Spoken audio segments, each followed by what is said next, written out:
For the week of June 12th, this is episode 108 of Mojo Weekly. I'm John. Say it ain't so, whoa, whoa. Your drug is a heartbreaker. Boom, boom, wow, boom, boom, wow. Say it ain't so, whoa, whoa. My love is a life taker. Jash. Oh, gonna miss that so much. All right, let's do your news. We got some news for you, Josh. It is not E3 because E3 was canceled. So instead, the industry has decided to replace E3 with like a dozen different or more different showcases and whatnot. And we just had the beginning of Summer Games Fest, which is still continuing as we speak right now. So Yeah. let's talk. Go ahead. I heard that big cable is coming back next year. Oh, big cable. Sorry, E3. E3 is coming back. Instead of having several smaller streaming services, it's going back to cable again, where we just pay, instead of paying $100 for several different streaming services, we're just going to pay $100 for one thing again. It's going to be easier, I think. Maybe. Next year is going to be Clash of the Titans, apparently, because E3 claims they're coming back with a live and in-person thing. And just yesterday, Jeff Keighley announced that Summer Games Fest will also have a live event next year. So the Jeff Keighley Battle of the Titans, E3 and Jeff Keighley. Who's going to win? The traditional Who's going to be E3 there, though? Or Dorito eating, Mountain Dew swilling Jeff Keighley? Like, which one's it going to be? Well, which one's going to be on G4's Twitch streaming service? I don't know. We'll find out. Whoever gets that is going to be like, who got the porn industry? Was right. HD DVDs or Blu-ray? It's like, which one gets them? Exactly. VHS or beta? Where's it going? Where's the porn? That's where E3, or that's where the gamers are going to go. So let's talk about. We're not going to talk about everything that happened at Summer Games Fest. I just picked out a few kind of let's call them highlights. You can call them whatever you want. A brand new game set in the universe of the Alien franchise will be arriving in 2023. They didn't show a lot. A lot of the Marines were there fighting xenomorphs. It had a very Aliens, the sequel. It had that kind of vibe. It did not look like Alien Isolation, the really, really great game from about 5-6 years ago. It didn't look as alien as that game, but it had that Alien vibe. So we'll see. All right. Bloober Team, known for their horror games, has confirmed it's working on Layers of Fear, which is a new psychedelic horror game made in Unreal Engine 5. So it's built on the foundations of the original Layers of Fear. Layers of Fear Inheritance and Layers of Fear 2. So it's going to be basically based on all of those, an amalgamation, a potpourri, I guess, of the Layers of Fear franchise. A potpourri of Layers of Fear. Have you ever played a Layers of Fear game? I never even heard it until I just read this part. Same. Wow.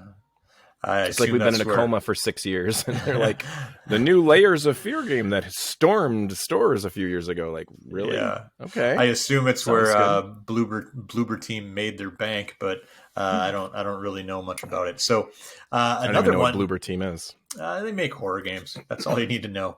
There's a rumor that they are working on the new Silent Hill, but I don't know if that is true or not. All right. Another game that I hadn't heard of, but everybody's acting like, everybody knows this. Marvel's Midnight Suns. Looks like a kind of XCOM style game, so strategy. The trailer revealed that Spider-Man will be joining the roster, and it will be released on October 7th of this year. The trailer also featured the main villain, Lilith, and corrupted versions of Venom, Sabretooth, Scarlet Witch, and the Hulk. Yeah. So there you go. Sounds like a thing. There was a new trailer for Gotham Knights, which featured Nightwing. That game actually looks pretty legit. Sure. If you can play in the kind of the Gotham City universe, play around in that sandbox for a while, with Batman's buddies, I might be down for that. Might be down. That sounds great. Mm-hmm. Yeah. We saw a trailer for the Cuphead DLC, Delicious Last Course, as it will be. It's being released on June 30th, which we already knew. We saw some gameplay featuring the new character, Ms. Chalice. Ooh. Ms. Chalice, yes.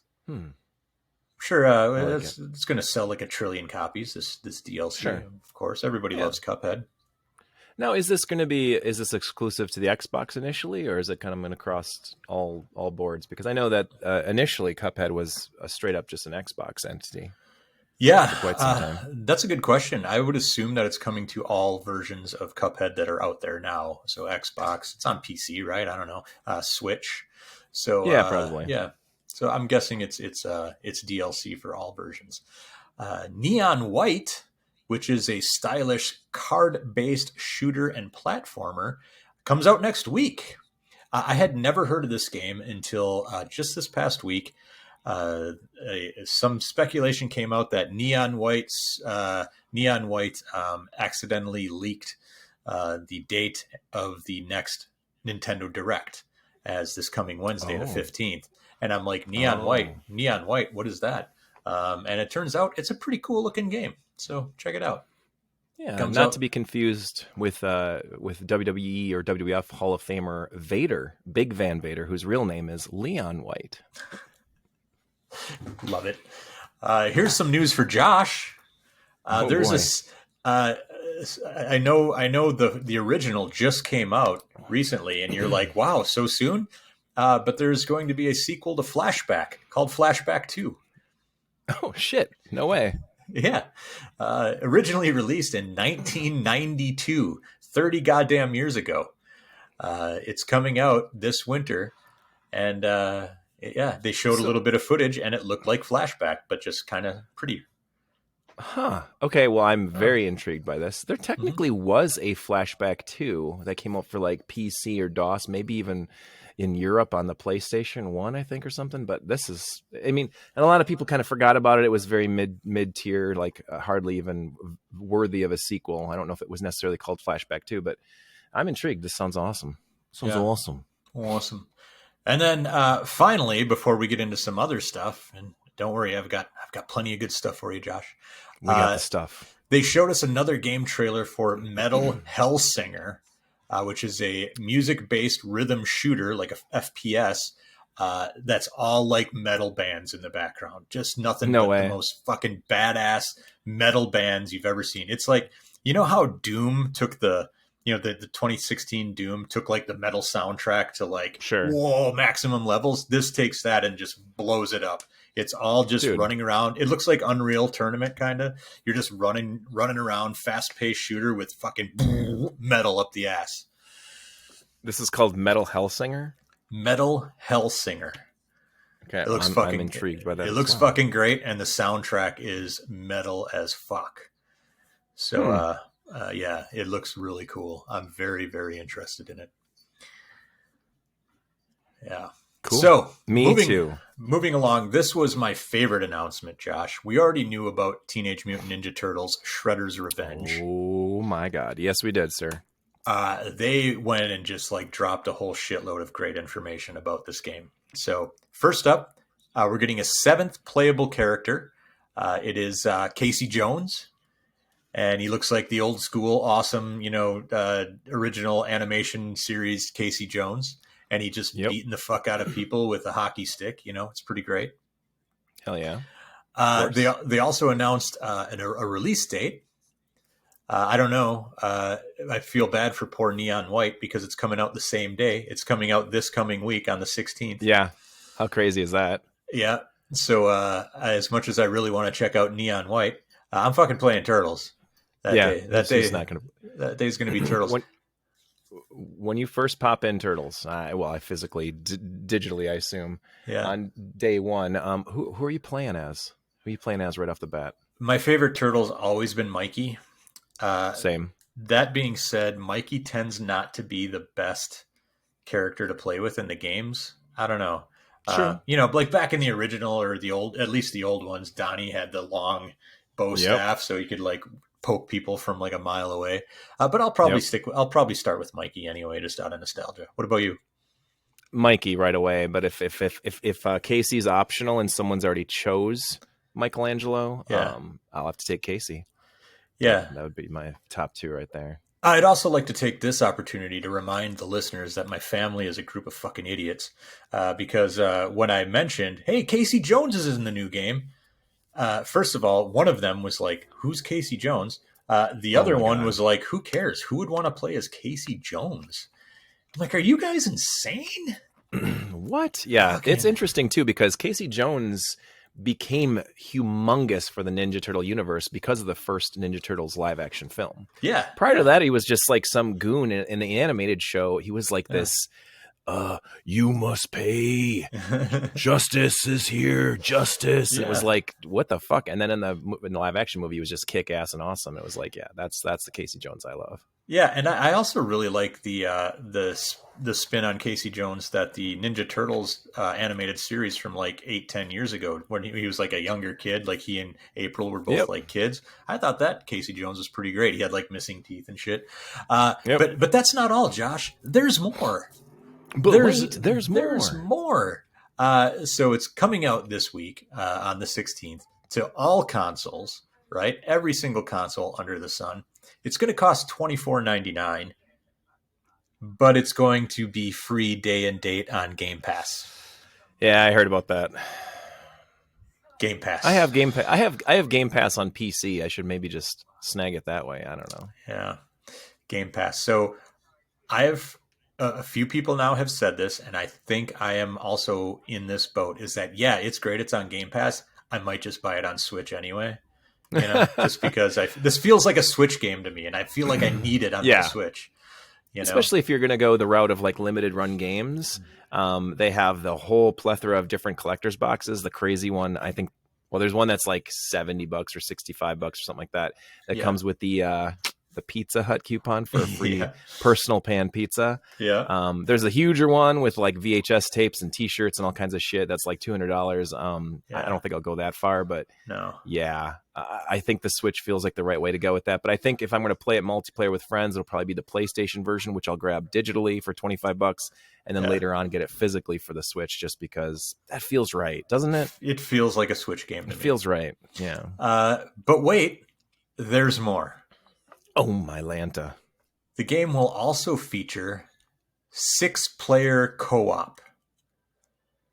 That's gorgeous, man. That's awesome. How's it going to work? I got to see this. I got to see it. I don't know. I don't know. It's crazy. I guess you got the big screen. You zoom back a little bit, all the characters on the screen at once. But man, what a blast! 6-player online or couch co-op? I think both. Oof. Oh, that's exciting, man. It also, and I think you can do a combo of the two. And so they say that enemy groups will scale based on the number of players, making 6-player a totally intense showdown. Sounds like it, yeah. Yeah. I can't wait, man. I'm so excited. This is maybe the game. Intense? Turtly intense. This is maybe the game I'm most excited about for the entire year. Oh yeah, it's been quite a while since I've been this excited for something new. Yeah, I'm down, definitely down for it. Thing is if it gets on PC or like the PC release on Steam, or if it's even on Game Pass, whatever, do you think modders and hackers are going to get into it? And what characters are they going to hack into it? Do you think you'll see the Battletoads maybe? Oh god damn it! Why do you have to ruin a good thing? But we're talking about Game Pass. So let's segue into this next Game Pass story. Microsoft just keeps on fucking nailing it with this shit. Game Pass Ultimate subscribers will soon gain the ability to stream select games that they own, even if they are not part of Game Pass. So no specific titles have been announced yet, and nor has Microsoft explained if you will be able to stream them as well as download. But so let me get into it a little more. Select games that players already own or have purchased will be made available to stream on mobile devices through browsers and through the newly announced Xbox app for Samsung smart TVs. So that was also an announcement that all future Samsung TVs are going to have the Xbox app on it, so you can just straight up play Game Pass games directly on your Samsung TV. Look at that. That is the future right there. Yeah, indeed. That is big bucks right there, man. If you can just grab your controller and hook it up to a TV without any console connected to it. Yeah. Ooh, and that's what we talked about several times on this podcast. Yeah. That is where that big giant thing that they've been spending all their money on, buying up all those companies, all that exclusivity that'll be coming with it. Yeah. Indeed. So let's see, where did I leave off here? As long as so these games that you own, as long as they're cloud enabled in the catalog, which again, the list has not been revealed, and I'm sure they will add to it. You will be able to play it in streaming. I think that's fucking great. And then finally for Game Pass, Game Pass will, quote, bring the fun and discovery of playing new curated demos of upcoming games. And will begin with a focus on indie developers. Microsoft is pitching this program as a way for indies to build hype around their games and gather data on how they perform, and for players to sample select future releases. So in other words, Microsoft is really upping their demo game. So we talked about how last week, I think it was, or 2 weeks ago, we talked about how with Sony's PlayStation Plus, they're going to start putting out timed demos where you can play like 3 hours of this game or 2 hours of that game. This is kind of similar, but it doesn't make sense for Microsoft to do that with their first party games because all their first party games are already available on Game Pass. Instead, they're starting with a focus on indie games to bring more demos to gamers. I think that's great. Yeah, that's a pretty cool idea. All right, so moving right along, Square Enix. I'm not going there again. We'll celebrate the 25th anniversary of its classic role-playing game Final Fantasy VII with a, quote, short and sweet live stream also on the 16th of next week. A lot of stuff happening on the 16th. The stream will be around 10 minutes long, according to the Final Fantasy VII Twitter account, and it will broadcast on YouTube and Twitch at, 3 p.m. Pacific. So that's 5 o'clock our time, 6 o'clock Eastern. So this is leading people to believe that we are finally going to get an announcement about Final Fantasy VII Remake Part 2. Because back in January, it was announced that the company plans to reveal the game at some point this year. The fact that they said it's Final Fantasy VII focused, the fact that this was announced on the Final Fantasy VII Twitter account. Right. All the pieces are kind of coming together. Yeah. And that makes sense to me, too. I kind of had forgotten, honestly, about the fact that when they did their remake, that was only part 1. Yeah. The first disc of Final Fantasy VII? Yeah, maybe. It's kind of like, are they even going to make more? I hope so. I loved it. I loved the remake. I fucking had a great time with it. I thought it was awesome. How long did it take you to play through that? Do you recall? Or 20, 30 hours? Something like that. Oh, damn. Something like that. So it's not an afternoon, huh? No, not at all. It was a full-ass game. Not just half-ass, full-ass. And full ass. 100% full ass. And there's DLC for it that is also apparently a few hours long that I have not yet gone in and played. I was waiting until part 2 was getting closer so I can, kind of get back into the groove. Yeah. So yeah, that, my friend, is it for our news.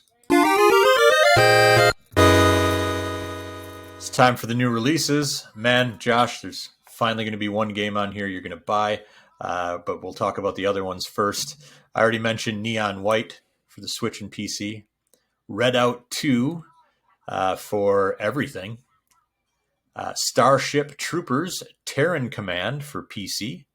And then finally, the MoJoWeekly Game of the Year, we're calling it in June, Teenage Mutant Ninja Turtles Shredder's Revenge. Coming to everything. Everything. Hell yeah. Including Game Pass. That does sound amazing. Now, crazy. It is time for Dale and his retro recap. Josh, get comfortable. Dale has decided to go balls out. We've got an 8+ minute retro recap.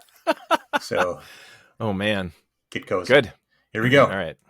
Big Apple, 3 a.m. Hey, what's up, everybody? Here's the final awesome. retro recap of the latest retro re-releases, remasters, and remakes. As always, credit for this goes to Mr. GSK from RetroNuts.com, as well as StrictlyLimitedGames.com and LimitedRunGames.com. You can find links to info on all this week's releases on the MojoMenace.com forums. Let's get to it. Arriving physically is Bill and Ted's excellent retro collection for the Switch, PS4, and PS5 via Limited Run Games. This collects 2 god-awful, broken, LJN licensed cash grabs on on how not to make a video game. And I realized that when I first played the games when I was 8 years old. These games are Bill and Ted's Excellent Video Game Adventure for the NES and Bill and Ted's Excellent Game Boy Adventure, A Bogus Journey. The standard edition is $35, and a collector's edition with a special NES-sized case and dust sleeve and a Wild Stallions branded soundtrack goes for $60. Additionally, limited run games have Bill and Ted branded skate decks for $75. And John, you will love this.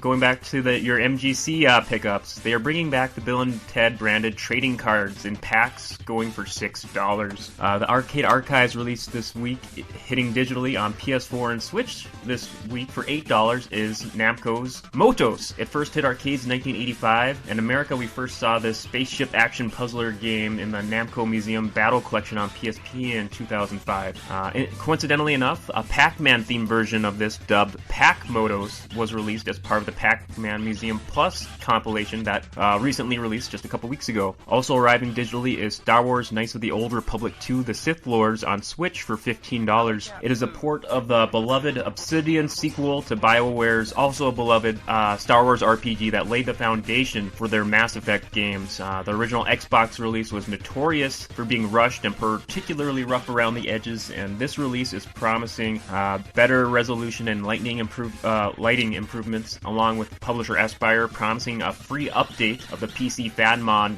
that was called just Restored Content, and that was kind of notorious, or not notorious, but an also beloved fan mod because it adds cut content from the original game and added significant performance boosts to the game later on, and Aspyr says this will be a free update coming later. Unlimited Run's video showcase this last week, they had a trailer for their physical edition that will be going up for pre-order later this year, just like they did with the first game. So keep that in mind if you want to go for a physical version of this game on Switch. And I would say that would wrap this up, but with this being the final retro recap, I want to make sure to remind you of a few more anticipated retro releases coming this summer.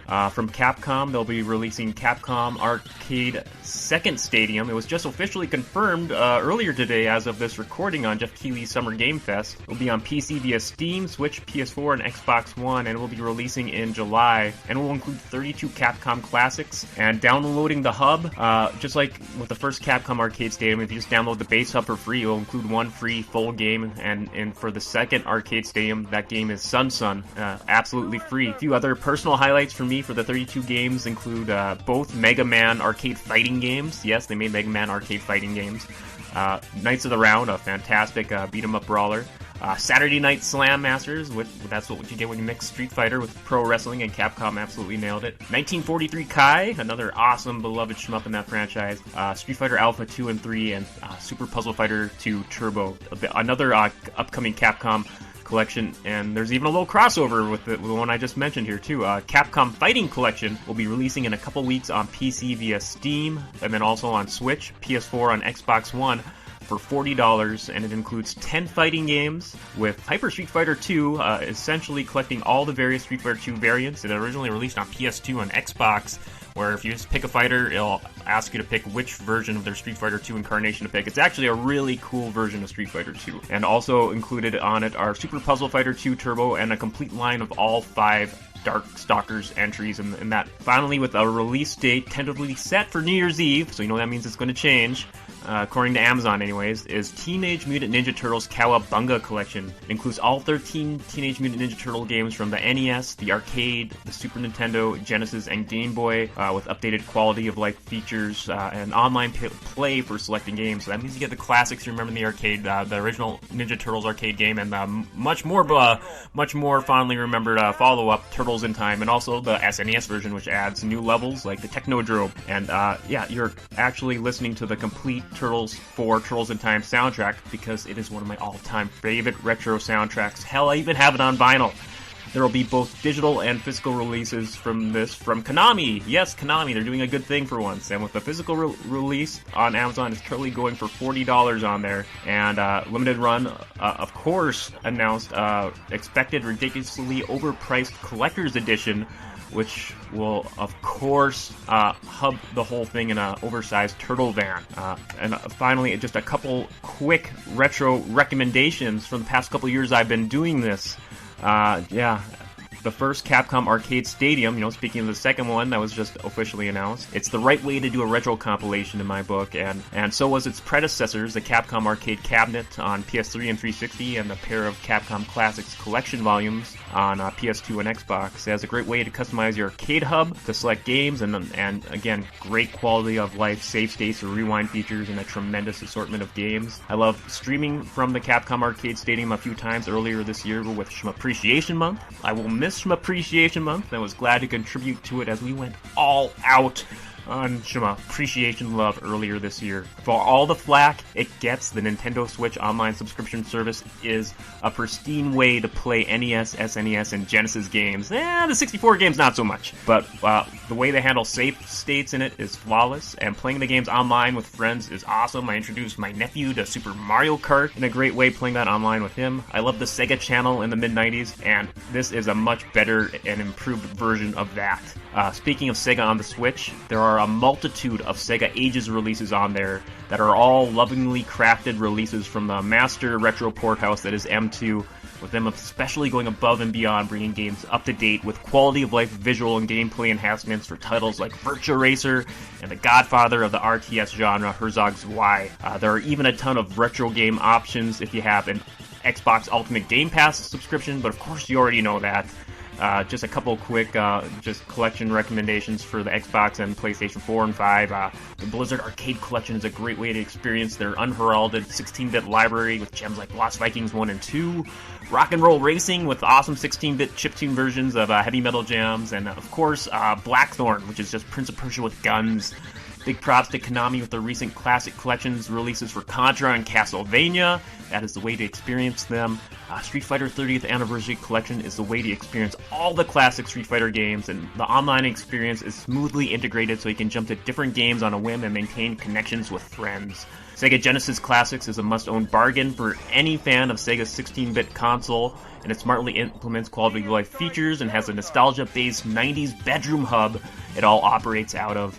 The Double Dragon Kunio-kun collection is essential for any retro brawler enthusiast with its assortment of 5-star beat-em-ups from the NES days. On top of that, many former Japan exclusives are now making their way stateside with official localizations in that bundle.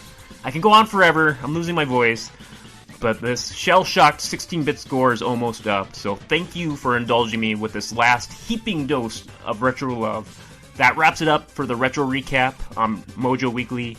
An abundance of thanks is due to John and Josh for letting me include this in the show each week, and many thanks to Tex for suggesting it. As always, information on this week's releases can be found on the Mojo Menace forums. One last time, back to you, John and Josh.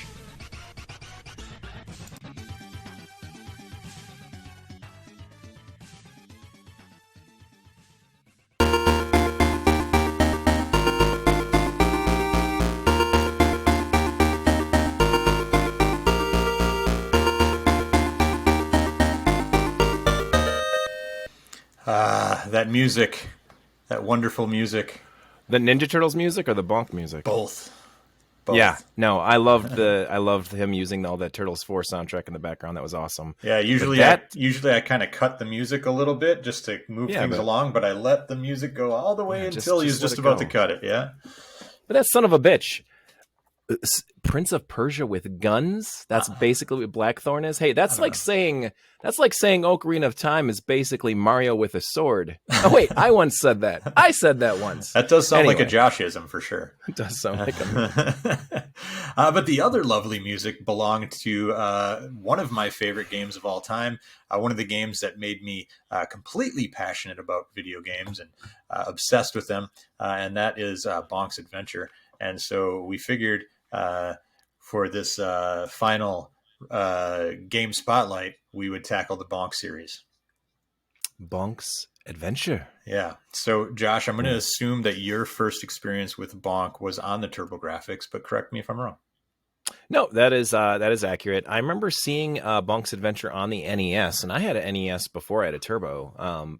For quite a while, and I was always intrigued by it. I'm like, whoa, why is this even on the NES? Like, this is that'd be like Sonic being on the Nintendo back in the day, because it was like you had the TurboGrafx group, which is very small, but then you had the Sega group and the Nintendo group, and there were kind of these three entities that lived throughout most of the 16-bit era. Yeah. And man, when Bonk came out, I remember reading through my Nintendo Power, and it had like Bonk in it, and I'm like, what the fuck is Bonk's Adventure on the NES for? So I read about it there a lot, and I was like, wow, this looks really cool. And they gave it a high review and said, it's impressive. It's a different type of game. It's a platformer, but it's, you use your head, you can smash through obstacles, you can smash bad guys and all kinds of stuff. And then the first time I'd actually technically played it was on the Turbo. Yeah. And I played it on the Gates of Thunder 3-in-1 disc. Oh, nice. First played Bonk's Adventure. So I first saw Bonk, heard about Bonk probably in like a Game Pro or an EGM. They had the TurboGrafx had these excellent ads that were comics, basically comic strips, like two full page comic books. And one of them was Bonk's Adventure. Another one was Splatterhouse. I can't remember if they had another one or not, but those were the two that I really remember. And the Bonk's Adventure one just captivated me. The art was so great.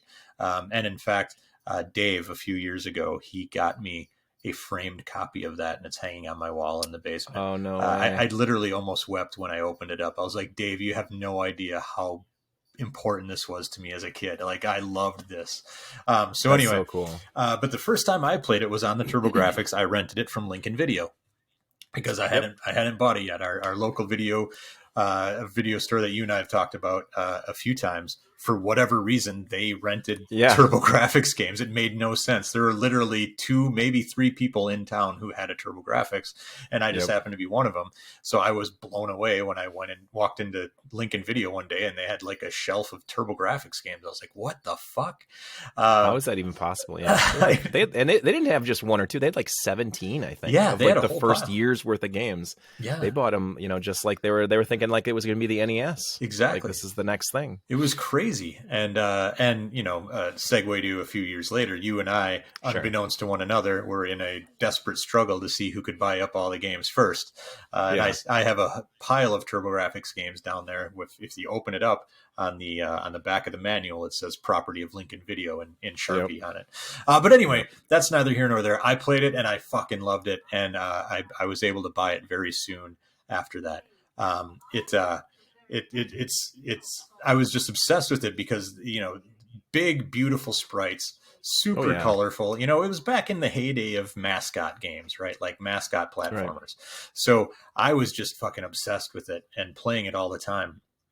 Bonk's Adventure to this day is one game that I can whip through in like 20, 30 minutes without any problem whatsoever, because I've played it so many times. I know where all the secrets are. I know the fastest path to get through, or the fastest techniques to get through. You crank on the turbo button, you spin across the level. You got it. Yeah. This is one game where I'm like, I should try speed running this fucker, because I might be able to do a good job at speed running this game.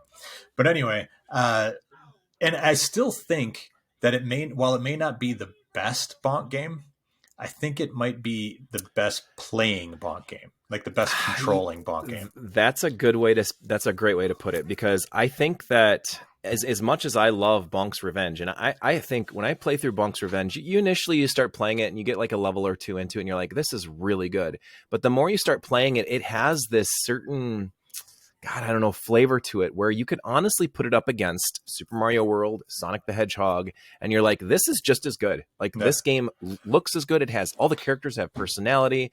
Bad guys, even, they act like dicks at certain points, or they're cute and cuddly at certain point. Like, and the level design's really, really well. But there's certain elements, and it might be the play control that Bonk's Adventure that they never ever did again. Like they completely abandoned Bonk's Adventure's game style, because like even when you flip up that turbo switch and you're spinning, you can go across 80% of a level by doing that. Whereas in Bonk's Revenge, he spins slower, so he descends a lot faster. And not to say that that's bad or good, it has different ways of playing for sure. It's like almost like Super Mario 1 and Super Mario 3. They play differently. They are similar, but very different. And man, Bonk's Adventure just has that crisp, like once you get used to it, you're like, that's how it should play. And Bonk's Revenge and Bonk 3, and then if you're going to go on to the Super Bonk games, they play quite a bit differently. And so, I think you're onto something there. That's a really good way of putting it, that the first game, they had that gameplay and that play control perfected. And then they're like, maybe it's too easy. Yeah. we need to change it a little bit, and that's and it's so not bad, it's not worse, it's just it's different. Yeah, I remember getting Bonk's Revenge and being super jacked. Like I bought it as soon as I was able, being super excited, and I loved it. But I was like, it just doesn't. The spin doesn't feel right, and I liken it to like throwing a baseball through the air where it's round and it spins real quick, as opposed to throwing or like kicking a football and it goes end over end, like that wobbly kind of. That's how Bonk's Revenge in the later games feel when you do the spin. It's like wobbly, like end over end kind of a feeling. So I get that. Yeah. So let's move on to Bonk's Revenge, which came out just not very long afterward. So let's see, Bonk's Adventure was 89 for the TurboGrafx and Revenge was 91. I think go ahead. Oh, sorry. I was going to say, I think Adventure then that predates it to Sonic, Like I think that was the first competitor, the true first mascot competitor to Mario was actually Bonk and Bonk's Adventure. And like, you're talking about like that's the kind of the mascot, the craze of the 16-bit era. Like Bonk really kicked it off. It was like, you know what? We don't have Mario, but we're going to make something completely different and push it to the moon and see where it goes with this. And like, I don't know, it's really like kind of the originator of the alternative mascot character. Yeah. Revenge came out in 91, and I still kind of think that Revenge is the peak of the series. Like the best game in the series. I could go back and forth on that, but I feel like it's probably the best achievement in the series. It's bigger, it's even more colorful. The bosses are even crazier. King Drool's back for more, fucking Bowser ripoff mania. True. It's just really, really great. And as much as I'm not a fan of like the spin, everything else is awesome. They just really like the animation is so good. Like this is a really great showcase for what turbo chips could do on the TurboGrafx. True. Very true. If it and I hate to be a stickler and say like, oh, this was what makes it feel 16-bit, but had it had some more parallax scrolling, like Bonk's Adventure, I think has a little bit of parallax with the moon and maybe some background stuff with like a tree or two. Bonk's Revenge has no parallax. It's pretty much a flat panel game, which doesn't necessarily take away from it at all. It really doesn't. But when later on, like a year later, you see games like, I don't know, Shockman or New Adventure Island, where you're doing full on fucking parallax and it looked like a Super Nintendo game. Like it looks 16-bit. It was like, God, that's the only thing holding Bonk's Revenge back from being like this spectacular, awesome looking, perfect game. I mean, look at Airzonk for fuck's sake. I mean, so I don't know, but yeah. I would agree. Bonk's Revenge is probably the peak of where it went as far as level design, animation and sprites, just the overall attitude of the character. I'd easily put it up there with any other mascot from the 16-bit era and say, play this now and see what your thoughts are. And more times than not, people would be like, that's a damn good game. Yeah, for sure. And then a couple years later, Bonk 3, Bonk's Big Adventure came out on the Turbo Chip and on the Super CD. This is a game I didn't play till much later via emulation, and then I wound up buying the Super CD for an outrageous price on eBay. Oh, I'm sure, dude. But this is still a good game. The big gimmick was, and this was before New Super Mario Brothers on the DS. The big gimmick was Bonk gets huge, and then you can just bonk like everything and bust through everything. And I'm like, Bonk did it first, Mario. But it's not my favorite. It's not my favorite. I think there's certain aspects of it that it was like, where are they going to go with it? Because the level design is arguably the same. The gameplay, the play control is arguably the same. Most of the villains that you see in the game are, again, pretty much the same. It's just that at this point, there was like, you can get really, really small by eating red candies or really, really big by eating blue candies. And the other thing that puts it over the top, at least for me, and something that you can't just discard it as like not a fun game, because it's not. It's a great game. Is the 2-player simultaneous, which again, Bonk did it before Mario. So you're talking about new Mario Brothers games or whatever, how they had, you can get huge or you can have 2 players at the same time. No, Bonk did that in fucking 1993. There is a lot of debate out there, and it's really interesting too, just in the turbo communities or in general of retro communities. People aren't sure when Bonk 3 CD came out. And I am 100% confident that it was December of 1994, which is a solid 5 years after the TurboGrafx release. That one, it was like, it kept saying holiday of 94, holiday of 94. And at that point, I had my Turbo Duo. I was working during the summer, and I saved up money to buy Bonk 3 CD when it first was released around Christmas of 94. Now, I'd never had the HuCard version. I initially went TurboGrafx Super CD, the Bonk 3 CD version initially. And then at that point, buying from TurboZone Direct was $49. So it was like no big deal. And it was like, whatever. And then years later, it's like, no, it's like $700 now. Like, yeah, you're going to spend a ton of money on that game. So yeah, Josh, I mean, for whatever it's worth, Wikipedia says the Turbo Chip version came out in August of 93 and the Super CD version came out in December of 94. So I don't know. That's when I got it. That's when TZD told me it was available, because I like saved up for that.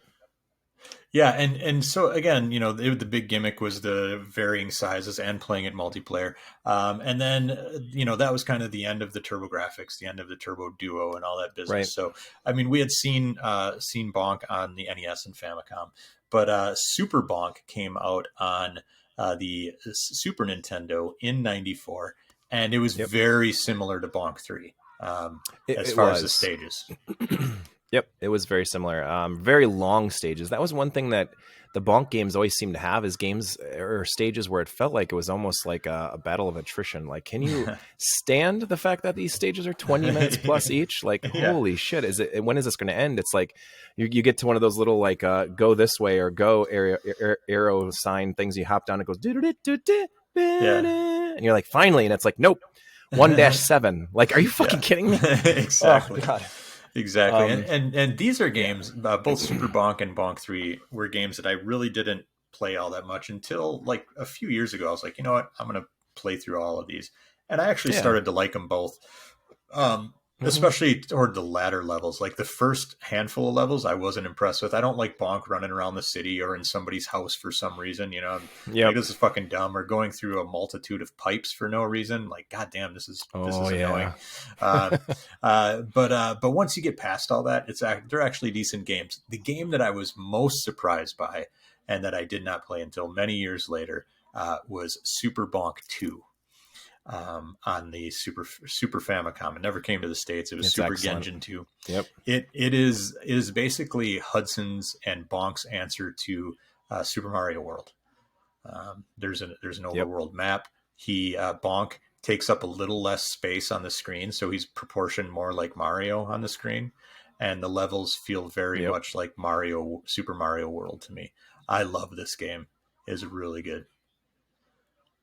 I've never finished that one. Now, if you're saying that you played them or like spent a real substantial amount of time on them, Super Bonk 2 is the one that I've always loved. And it's like every time I start to play it, I'm like, oh man, I can't wait until I have enough time to play through this. Yeah. And I just haven't yet. And I know it's a good game. Everyone says it's a good game. It's like the one game that you should play in the Bonk series, but no one knows about. And I'm like sitting here waiting idly for some strange reason. I just need to jump in.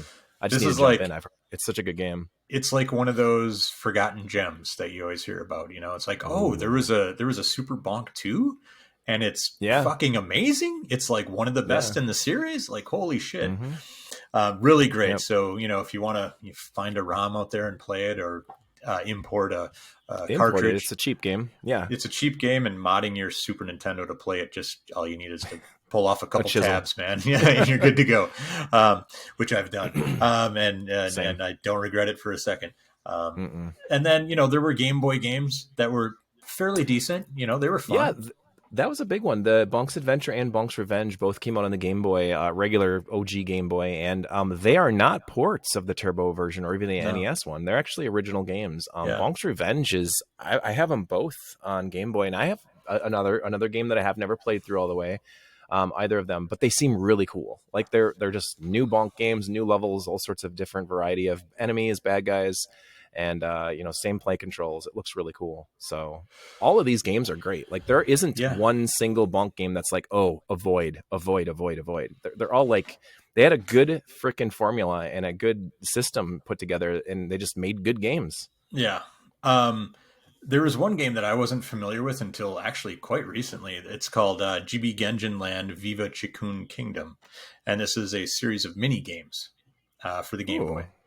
It's kind of inscrutable. I've been playing it, or trying to play it at least, on my EverDrive for Game Boy. Mm-hmm. And I'm having a hard time just figuring it out, to be honest with you. There's the Genjin collection for the Game Boy, which is a collection of all 3 Game Boy games, including that mini game collection. So nice. yeah, so that's pretty neat. But yeah, that GB Genjin land is I don't get it. Like I need to watch like a super play of it or something and have someone show me how to play it. Yeah, Then I've there was never heard of one. it. Then there was one that I played on my. Remember, we all had flip phones back in the day. Oh God, here we go. Yep, I had the Motorola Razr phone, the Motorola Razr, and on my Motorola Razr phone, I paid for and downloaded Bonk's Return.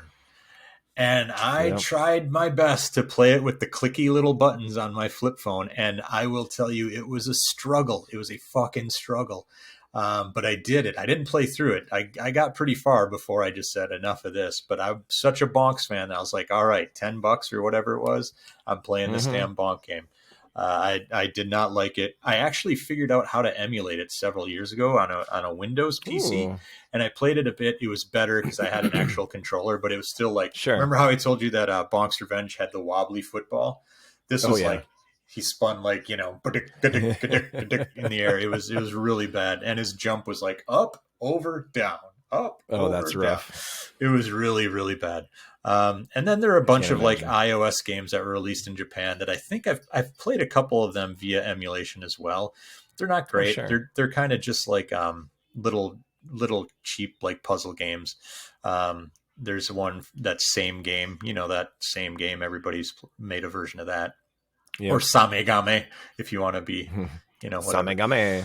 Mm-hmm. And then there was finally and fatefully Bonk Brink of Extinction, which was completed, ready to be released.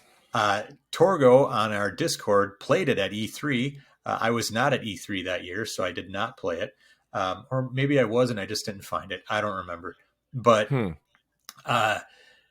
it was totally complete. You can find videos of it out on YouTube of a complete playthrough of Bonk Brink of Extinction. But for whatever reason, Konami, at that point had purchased Hudson, and they were like, you know what? Fuck your Bonk game. We're not releasing it. That was on the GameCube, right? It was on Xbox Live, Xbox 360 and that's PS3. Right, yeah. And by all accounts, I've watched the video playthrough. It looks okay. It's got that Xbox Live or Xbox, 360 kind of quasi 2D, 3D look to it. So it doesn't look great. Yeah. It doesn't look like it plays great, but I still want it. Like, God damn it. Of course, yeah. In like 10 years or so, we're going to get to finally be able to emulate Xbox 360 games properly on our computers, and somebody will do a ROM dump of Brink of Extinction, and then we'll all get to play it. And we'll be like, 35 minutes later, we'll be like, well, that was worth my time. Yeah, that was worth my time. You know what you didn't mention is that Kaneko arcade game. Oh, that's right. Adventure. I think there are two of them, aren't there? I actually don't know of a second one, but the first one, it's interesting too, because the way it looks and the way it plays and the way it feels, it's really cool. But they went in such a weird direction with it, the Bonk arcade game, where it's like you don't like play it and you don't play it like a Bonk game. You kind of play it as some kind of weird little adventure game where the levels are, and I shit you not, they're like this long. Yeah, it's basically a race. Super short. It's a race. It's a race from the left to the right. Usually there isn't even a boss. Sometimes there is, but you're just collecting smileys, and you're just like, you bonk things, and then this smiley pops up, and you have to balance them on your head, and then you get to the end of the level, and there's like 50 smileys on your head, and if however many smileys you get at the end of the stage is however many points you get, and blah blah blah, yada yada. And I was like, man, when I first got a ROM of that working, and I was like, oh, finally I can freaking play this game. Or at the Galloping Ghost in Chicago, there is a Bonk's arcade game in there. I played it, sat down, I'm like, I'm going to properly play this in an arcade machine. And 5 minutes later, I'm like, yeah, I think I'm good. Yeah. I'm good now. I think I've had my fill. There's literally no variety in the stages. You just walk over for 15 seconds, hit the timer, and you're like, 7 smileys. Like, okay. Yeah. Well, that was worth it. The one other released game that I wanted to mention was the remake that Hudson did in the Hudson. I think it's called like the Hudson Selection or whatever. They released. They remade 4 games. They did a remake of Bonk's Adventure. They did a remake of Star Soldier, a remake of Adventure Island, and then another version of Lode Runner. All of them fair to okay. Sure. Those were WiiWare games, right? No, these were actually physical releases in Japan only. Oh. And I think they came on GameCube and PS2. I've got the physical GameCube version of Bonk and I think Star Soldier. I can't remember. Cool. But the Bonk game, they completely redid the graphics and they look okay. They look nice. They're like 2D. They look like hand drawn almost, right? And Bonk is all angry looking and and it plays well. Like I just played it last week actually again for the first time in a long time, and it plays very well. I thought it does something cool where you know how you used to get fruit in the Bonk game to get health and whatnot. This would give you health, but there are also like something like 6 or 8 fruit pieces in every level, and every time you collected those fruit pieces, you know, you get a bonus, right? Or all 8 of those fruit pieces, you got a bonus. I thought that was a neat little addition to the gameplay. But other than that, it's pretty much faithful to the original. It plays pretty damn similarly to the original. They made just like minor changes.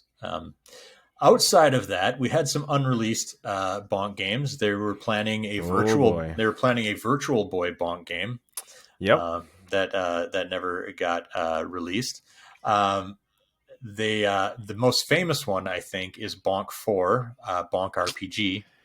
Bonk 4, the RPG. Yeah, that was man, at the end of the Turbo's lifespan, I think the TurboGrafx forums or the PC Engine FX forums, man, we were on a fucking witch hunt for that game. Anybody that had any information on that one or Marble Madness, it was like, which one are we going to find out about first? Oh God, it was so crazy. Yeah, there's screenshots out there. EGM had screenshots, and those are kind of, if you Google Bonk 4 RPG, those are probably the screenshots that'll pop up. Probably. And it didn't look great, but man, it looked like Dragon Quest or Dragon Warrior. It looked like old school, like that, but in like a prehistoric time, you know. Yeah. This one's cool. Ultra Genjin was supposed to be an N64 game, but they turned it into Bomberman Hero on the N64. Oh, yeah, that's right. And if you play Bomberman Hero, you're like, oh, yeah, I can see how this may have started out as a 3D Bonk game. Interesting. Yeah. But yeah, and that's it. I'm sure there's probably something else out there that I'm forgetting. Bonk has appeared in a bunch of other games. He's appeared in Saturn Bomberman. So if you're playing Saturn Bomberman, you got to play as Bonk, right? You gotta. I think that's the most. At least that to me, that's the most impactful one, because when the Turbo was done and over with, it was like, man, what system am I going to play next? And I found out that Bonk was going to be in a Saturn game, and I'm like, oh shit. And so it wasn't only just Bonk, but there was like Kabuki from the Far East of Eden game, wasn't it too? And a couple other characters in the Hudson universe that were pretty popular in Master Japan. Higgins. Yep. I guys. fucking loved it. And of course, you got to play as Bonk if you're playing Saturn Bomberman. Exactly. So it's such a good game. So. I could talk about how much I love Bonk all day long, but we got to end this at some point. So it's time, Josh, for the last question, which the final last question. Here we go. Josh, the question is simple. What was your favorite Mojo Weekly moment? Oh, probably me taking my shirt off and smashing my head with a pencil. I think that's got to be pretty good. Yeah. Otherwise, the Lost episode was always going to be on the top of my wish list. Which one's that? The our classic MGC. Oh my God! Episode. Yeah. I do have the audio for that. I think. I don't know. Maybe someday I'll get super drunk and be like, I'm going to post this thing. And then immediately delete the tweet. Delete everything. Delete my whole online presence. Yeah, those are good moments. Yeah. I'm going to say every mention of the Ouya is my favorite moment. Oh yeah, it's been a couple weeks since I've had a chance to mention it too. So yeah, since you said props that, to you. PlayStation Plus will fail just like the Ouya. I did. There'll be a couple outlying fans out there, but It's not going to look good for you guys. It didn't look good for me. So. So that's it for now. At least we're at least going to take a long hiatus. Maybe we'll be back with a different format at some point. We'll noodle it for a while. I'm going to take a long break. Josh is going to. Here's what I predict: 6 months from now, I'm going to get a knock on my door. It's going to be 6 months from now. Is what? Is that December? It'll be winter. There'll be snow on the ground. It'll be dark out. I'll get a knock at my door. It'll be Josh wearing like a big furry hood over his eyes, so I can't even see him. And he'll be like, I've got an idea for a podcast.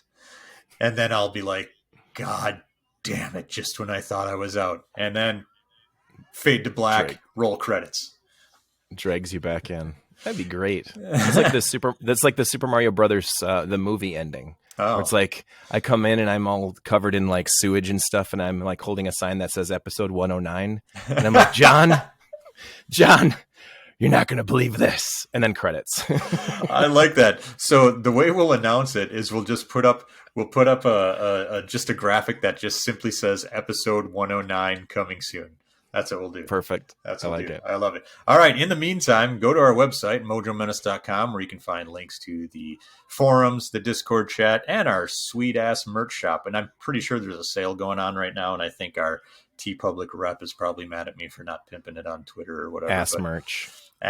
Sweet ass merch. Ass merch. Find us on YouTube. I'll continue posting videos and shit. YouTube.com/MoJoMenace. I might stream from time to time. Maybe look at some more EGMs. I've got, that big ass thick EGM that was like 300 pages. There's a few. And in 94, there was a bunch that were like huge like that. And I want that big one, the one that like set their record. I've got it downstairs in my basement. And I think the next episode of that I do is going to be that big, thick bitch.